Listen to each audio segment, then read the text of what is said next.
Bonjour et bienvenue sur Planet Wargame. Bon, comme d'hab, plus un point à ceux qui reconnaîtraient les deux figurines qui nagent en plein flou artistique là-bas au fond. Donc, la 10e édition de Warhammer 40 000 sort très bientôt.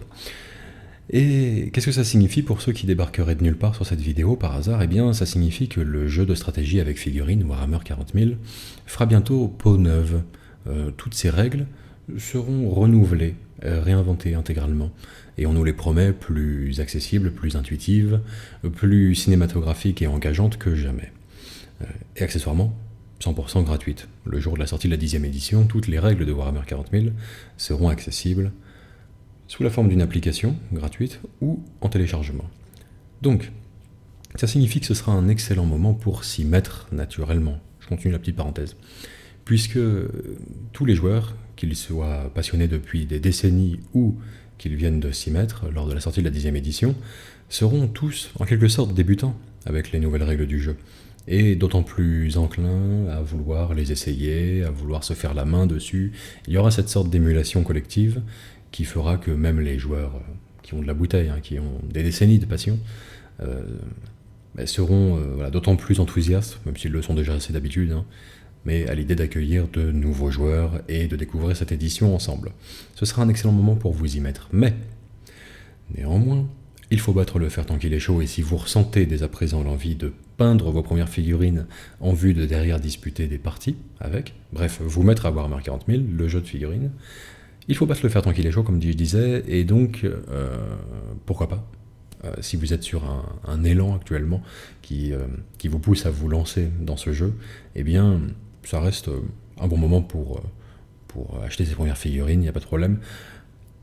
En prenant garde à une chose, c'est celle de ne pas acheter de figurines quelques-unes, les rares, qui ont déjà une forme de date limite de consommation que l'on soupçonne être pour la sortie de la 10e édition. Et pour revenir à la date, on n'en a pas confirmation de l'éditeur actuellement officiellement. On peut simplement partir de la base qu'il nous donne, qui est que la 10e édition sortira dans l'été de cette année, donc de fin juin à début septembre.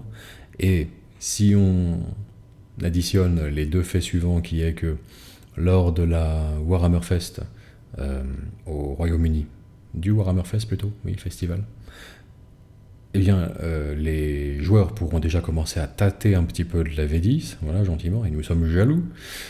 Quant au Open Kansas Day, je ne sais plus quoi, un truc aux États-Unis, pareil, quelques semaines plus tard, eux aussi pourront tester un petit peu cette 10e édition, ce qui signifie que elle arrivera plutôt au début de l'été, vraisemblablement, qu'à la fin. Et il y a fort à parier même que les précommandes soient quelque part mi-juin, par exemple, pour une sortie vraiment en boutique, où on pourra avoir les produits physiquement fin juin. Voilà. Mais attention, ce n'est pas officiel ou confirmé à ce stade. C'est simplement, c'est ma supposition personnelle, si vous voulez.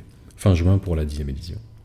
Bon, pour les joueurs qui ont un peu plus d'expérience, naturellement, je vais enfoncer pas mal de portes ouvertes dans cette vidéo, je vous préviens, bien qu'il y ait des subtilités sur les produits qu'il est bon d'acheter ou pas en ce moment, parce que pour nous, on est passionné depuis très longtemps, mais la vie continue, et on a toujours peut-être envie de peindre, envie de jouer, envie de lire également. On va voir les livres et les figurines auxquels il faut prêter attention lorsqu'on décide de les acheter, puisqu'ils risquent d'être obsolètes, naturellement, d'ici peut-être 2 mois, 3 mois. Bon. Alors, tiens, avant ça, j'ouvre une autre parenthèse, dans la parenthèse.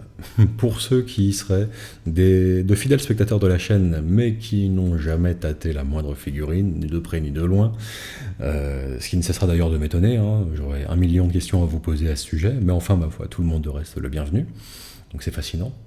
Je veux dire, bienvenue, mais qu'est-ce que vous foutez là, quelque part? Mais bon, ça ne me dérange pas. Sachez qu'il existe désormais un nouveau moyen de soutenir la chaîne gratuitement, en plus, au-delà des habituels pouces, commentaires, enfin, vous connaissez la musique. C'est désormais de nous soutenir via la plateforme Games Planet, qui vous propose des clés de jeux vidéo, 100% officielles, légales, tout ce que vous voulez, bien sûr, Games Planet, Planet Wargame, on était fait pour s'entendre. Désormais, on a un partenariat, effectivement, qui vous permet d'acheter des jeux avec une réduction substantielle, hein. Hop, des promos régulières. Et en plus, avec un petit pourcentage qui est reversé à Planet Wargame directement, de sorte que, bon bah voilà, si vous êtes une sorte d'hétéro curieux gravitant autour de la Planet Wargame, pour on ne sait quelle raison, bah vous pouvez déjà nous soutenir actuellement si vous êtes plus client de jeux vidéo. Voilà, hop, on fait un petit partage d'écran, ça ressemble à ça. Total War Warhammer 3, Forge of the Chaos Dwarves. D'ailleurs, Dwarves. Bon, peu importe, on n'a pas le temps de décider comment on conjugue nain au pluriel en anglais. Quoi qu'il en soit, avec le code Planet Wargame, tout en majuscule, Planet Wargame, tout attaché, 20% de réduction, hein, sur le DLC là pour les nains du chaos, et puis 5% pour nous. Bon bah voilà, ça mange pas de pain. 20% pour vous, 5% pour nous. Pas mal, non? C'est honnête. Bon. Vous avez tous les liens utiles en description de cette vidéo, naturellement. Donc, au cas où ça vous intéresse. On va diviser les catégories de produits en figurines et livres. Alors, on va commencer par ce qui est des livres, tiens, pourquoi pas. C'est très simple. Tout ce qui est livre de règles, codex, vous pouvez oublier pour l'instant. Ça ne vaut vraiment pas la peine de les acheter. Du moins, sachez en tout cas que toutes les règles qu'ils contiennent seront obsolètes pour la 10e édition, et donc vraisemblablement d'ici fin juin. D'ici fin juin, vos codex, vos livres de règles, vos livres de campagne, que sais-je, seront tous obsolètes en termes de règles, contenu. Ça ne veut pas dire que le contenu qui n'est pas des règles n'a pas toujours sa pertinence, hein. Le lore, par exemple, de l'univers ou d'une armée en particulier, le lore d'une campagne, bon, ça reste pertinent pour ça, mais enfin, ça fait cher payer, notez-le quand même, quand vous perdez l'usage de la moitié du bouquin, en l'occurrence les règles. Donc, sachez-le, tout ça sera gratuit le jour de la 10e édition en termes de règles, donc ça ne vaut pas la peine d'acheter ces livres maintenant. Notre boutique partenaire, d'ailleurs, My Hobby Place, solde les codex qu'ils ont en stock à moins 50%. Alors, à vous de voir, hein. Bon, c'est juste les codex qu'ils ont en stock, il n'y en a plus beaucoup, hein, de toute façon. Mais 50% en appuyant bien sur le fait que, attention, toutes les règles seront obsolètes d'ici 2-3 mois. Donc, tenez-vous-le pour dit, hein, si vous achetez, faites un choix éclairé, en somme. Ça va être un peu le but de cette vidéo. Bien, néanmoins, il y a une exception parmi tout ça, ce sont les bouquins Arcs of Omen. Et, s'agissant de ces bouquins, c'est un peu particulier, arche fatidique en français. Games Workshop nous promet que le mode de jeu Boarding Action restera d'actualité en 10e édition. Maintenant, comment est-ce que ça va se passer, puisqu'on sait que la durée de commercialisation de chacun de ces livres, indépendamment les uns des autres, ne va pas être très longue, hein. Ça va être commercialisé juste pendant quelques petites semaines, cette histoire, et puis après, derrière, ça disparaît, hein. Donc, c'est pourtant les suppléments qui contiennent les règles Boarding Action. Alors, qu'en penser? Eh bien, c'est pas évident, parce que Games nous promet à l'heure actuelle qu'il y aura une réédition propre à la 10e édition de Warhammer 40 000 pour les règles de Boarding Action. Il nous parle d'une réédition a priori d'Abaddon, c'est pas celui-là du coup. Et quand sera-t-il des détachements propres à chaque armée, enfin des règles de Boarding Action finalement, pour chaque armée, qui sont plutôt décrites dans les bouquins suivants? Il y a une part de mystère. Moi je pense qu'on aura un supplément Boarding Action tout simplement pour la 10e édition, et que donc si ça se cantonne juste aux règles, votre intérêt pour ces bouquins, à mon avis, il est prudent de ne pas les acheter. Vous aurez droit aux règles Boarding Action à travers la 10e édition. Et un bouquin en supplément, type une sorte de réédition d'Abaddon, mais peut-être avec toutes les règles pour toutes les armées, quelque chose de cet ordre-là. Par contre, on est un petit peu sur un... Alors pour un truc qui parlera à ceux qui ont déjà vécu des éditions précédentes, niveau lore, on est un peu sur une configuration comme les fameuses trilogies là, Fall of Cadia. C'est un petit peu comme End Times pour Warhammer Battle, c'est un petit peu comme Fall of Cadia, il y avait une... Comment ça s'appelait déjà? Bref, la fin de la V7, si vous voulez, l'entièreté de la saga, où en termes de lore, vous avez des informations dedans exclusives. Vous avez une narration d'un déroulé d'action, à chaque fois centré sur le personnage qui est en couverture, mais qui s'étend un petit peu au-delà, on va dire, aux factions connexes. Et si ce lore vous intéresse vraiment, alors oui, à ce moment-là, je vous recommande de les acheter. Vous pouvez faire l'impasse sur l'essentiel de ces bouquins et vous concentrer uniquement sur celui qui va vous intéresser. Par exemple, si je prends, alors Angron serait un bon exemple, Farsight, peut-être encore à plus forte raison, parce que je l'ai lu récemment ça, et si vous vous intéressez de près aux enclaves Farsight, et à leurs meneurs, mais vraiment de près, et que le lore vous fascine, que vous ne voulez pas en perdre un morceau, là on est quand même sur un supplément, un petit morceau assez majeur concernant ce personnage. Puisque...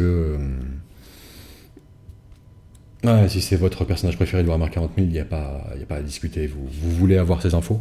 Or, c'est pas dit que le contenu de ces suppléments soit de sitôt référencé ou reproduit en quelque sorte sur des sites type des wikis anglais ou l'excellent Omnis Bibliotheca en français, Omnis Bibliotheca, n'hésitez pas à aller y faire un tour, qui compile à peu près tout le lore existant sur un seul site, sur Warhammer 40 000, en français.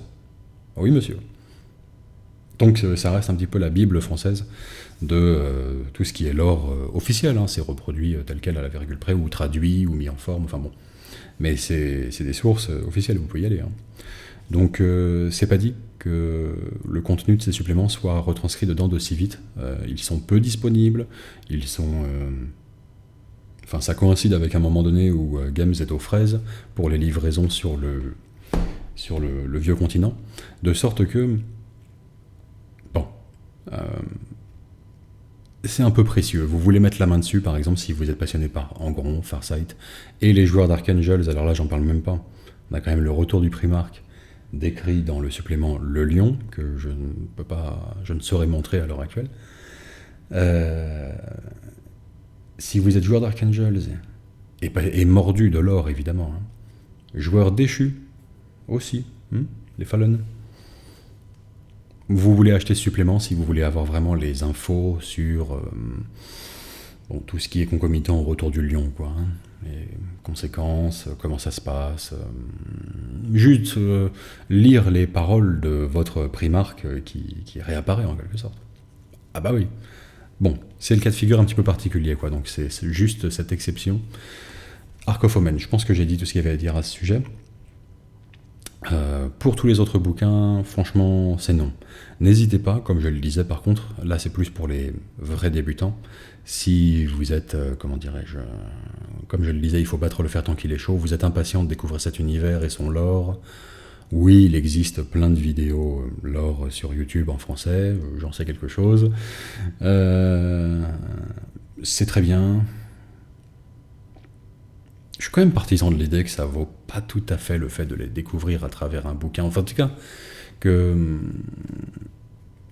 le livre de base d'une édition devrait rester un petit peu la Bible par défaut, quoi, le centre, oui, vraiment le cœur de votre découverte de Warhammer 40 000.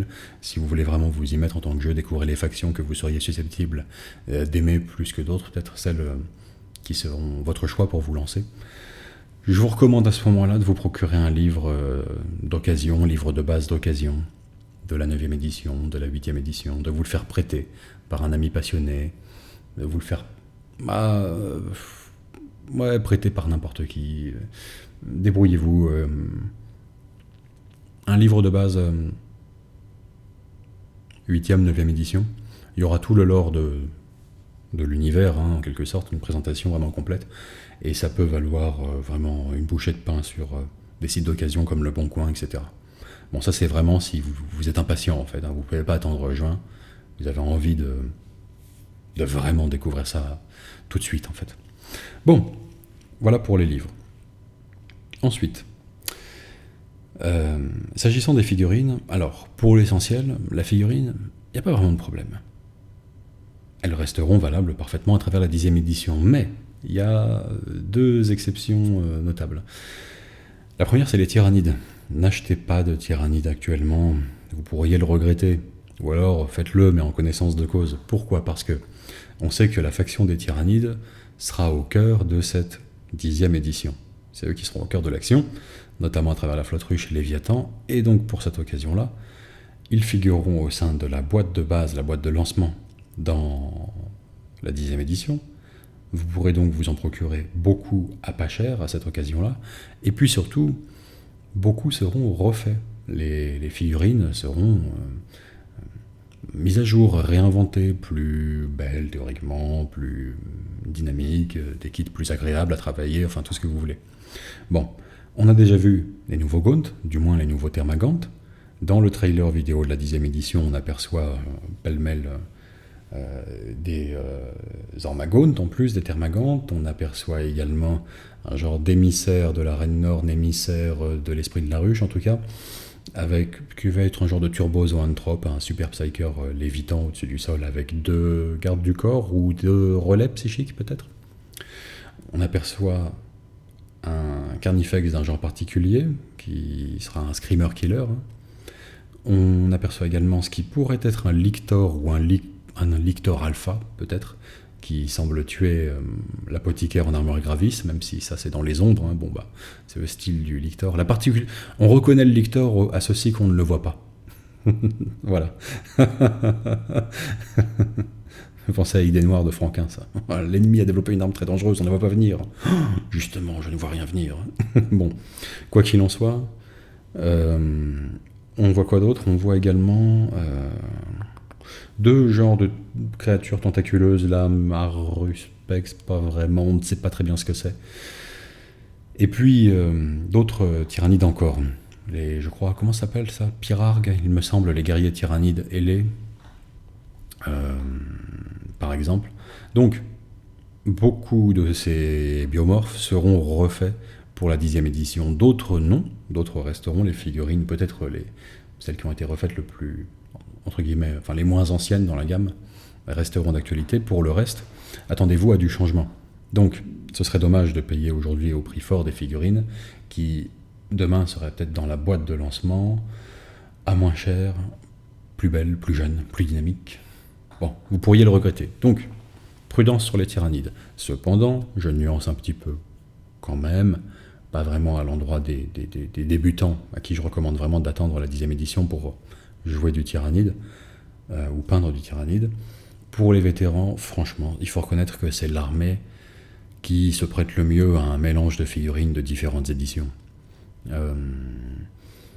La vie trouve toujours un chemin, l'esprit de la ruche essaie d'emprunter un petit peu tous ces chemins, les différents biomorphes expérimentaux, les formes de vie propres à une certaine vrille, d'une certaine ruche, les organismes développés pour une campagne en particulier, les petits tests tout simplement évolutifs, un petit peu Darwin Simulator, là où on va tenter un petit peu une voie d'évolution, puis on voit si ça passe pas. Tout ça est vraiment un petit peu au cœur de l'esprit de la faction tyrannide, par conséquent, il n'y a pas vraiment de problème à mélanger des figurines de différentes éditions.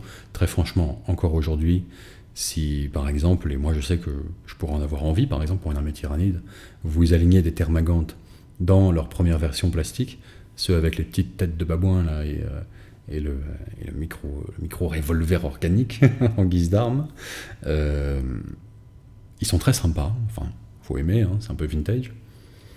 Mais si vous les mettez à côté d'autres Gaunt, il n'y a pas de problème en réalité. Enfin, c'est l'une des factions pour lesquelles ça passe vraiment le mieux. On peut allier le vintage et le nouveau, là, le dernier truc sorti, côte à côte. Ça passe crème pour l'essentiel. C'est en fonction des goûts de chacun. En gros, voilà, pas de panique. Même vos anciens Gaunt, vos anciennes formes de vie tyrannides resteront en quelque sorte d'actualité. Enfin, il n'y aura pas de barrière vraiment à mélanger les différentes éditions de Tyrannide, comme il peut y en avoir à mélanger différentes éditions de Space Marine, ou si vous prenez un très vieux là, Space Marines V2 plastique, les premiers en plastique, à côté d'un Primaris, c'est vrai qu'il lui arrive au genou, c'est assez particulier. Mais, donc voilà pour ce qui est des Tyrannides. Pour ce qui est des Space Marines, alors, il demeure une part d'incertitude comme toujours, mais qui semble aller plutôt dans le sens de la continuité, de la validité des premiers nés, ou des mini-marines, ou des anciennes figurines de Space Marines, appelez-les comme vous voulez, en somme. L'essentiel, c'est qu'on se comprenne. Les Space Marines non primaris, en somme. Voilà. On observe que pour la 10e édition, Games Workshop sur le site Warhammer Community ne va pas hésiter à mettre en avant des photos pour le lancement de celle-ci, enfin pour la promo de celle-ci en tout cas, des photos qui impliquent beaucoup de figurines de mini-marines, premiers nés, non primaris, tout ce que vous voulez. On peut voir pour les photos, notamment pour les Blood Angels, en pagaille des Land Raiders, de la Compagnie de la Mort, mais anciennes figurines, des escouades d'assaut à pied, casque jaune, tout ça, mais anciens, vraiment, non primaris, des drop pods, des Dreadnought Furioso, des Dreadnought de la Compagnie de la Mort. Enfin, en somme, plein de mini-marines à foison, ce qui semblerait indiquer que, pas de panique, il resterait d'actualité dans les nouvelles règles gratuites, toujours jouables, etc., etc. Bon. En somme, je dirais que pour les Space Marines, il n'y a pas plus lieu de prendre des précautions particulières que d'habitude dans ces choix de figurines à acheter. Exception faite des Terminators, quand même, qui auront leur nouvelle version, effectivement, dans cette 10e édition. Plus grand, plus beau, plus fort, comme d'hab. Bon. À partir de là, acheter en conséquence de cause. Et peigner surtout en conséquence de cause. J'ai tendance à penser que, à la rigueur, acheter une boîte dans le vent, c'est chiant, hein. Franchement c'est chiant. Mais c'est moins chiant que de passer une centaine d'heures à la peindre pour s'apercevoir qu'à la fin, on aurait mieux fait d'attendre, en somme, cette 10e édition. Ça serait dommage. Donc Terminator, attention. On a déjà vu les nouvelles figurines, là, toutes les squads, hein, sur Warhammer Community. Ils seront plus beaux, plus grands. En tout cas, c'est à chacun d'en juger. Je vous déconseille d'en acheter à l'heure actuelle. Voilà. On a fait le tour de ce qui semblait a priori important de savoir par rapport au choix d'achat de livres et de figurines pour les semaines et mois à venir, avant la sortie de la 10e édition, qui, je le rappelle, pour moi devrait pointer le bout de son nez. Déjà mi-juin, on devrait en savoir beaucoup, et puis fin juin, l'avoir entre les mains, en théorie. Livres, figurines, je crois qu'on a fait le tour pour l'essentiel. J'opérerai une certaine prudence par rapport aux Blood Angels en plus, même si là, attention, c'est vraiment... Déjà que c'est pas mal de conjectures, hein, si vous voulez, ce que j'ai affirmé précédemment.